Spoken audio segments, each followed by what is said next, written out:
Let's look at some fun facts about commonly held fears. Vampire bats rarely bite humans, and when they do, they're absolutely harmless. They also adopt their neighbor's young if a baby bat's mother dies, and they're kind of cute, really up close. Last year, more Americans were killed by toddlers than by terrorists. Accidentally, obviously. Well, we hope. In the last 50 years, more people have been killed by vending machines than by sharks. Fewer than 7 people die each year from a spider bite. But how many of us are terrified of spiders? Each year, deer kill more people than dogs, wolves, alligators, sharks, spiders, and scorpions combined. But when was the last time we were afraid of a deer? Next time you're in an airplane, remember it's impossible to open the cabin door while the airplane is in flight. Did you know that more people are killed each year by flying champagne corks than by spider bites?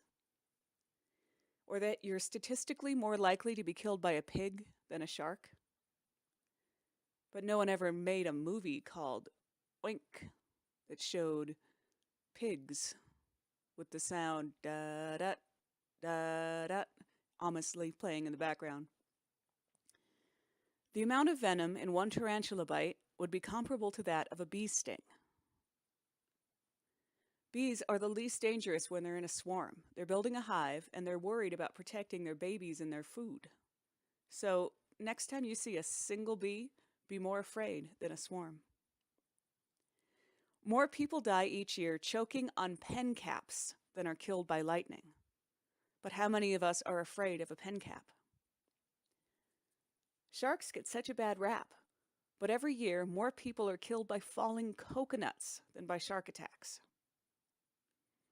Again, with the fear of flying, 90% of people involved in airplane crashes survive. In the United States, you are statistically more likely to date Taylor Swift than you are to contract the bird flu. This was true in, I believe, 2014. She may have settled down a little since then. So, do these facts ease your fears, or do they just create new ones?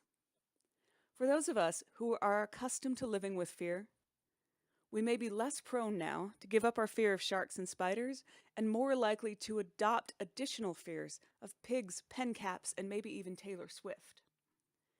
This easy transference of fear happens because our primary relationship is not with the object of fear, the thing we believe might harm us, but rather with the fear itself. We are dedicated and committed to being afraid. When we make the fear itself the object of our attention, when we step into it and take a good look around, we will see that it has no true substance, that it isn't actually real. The only thing we have to fear, as the man said, is indeed our fear itself.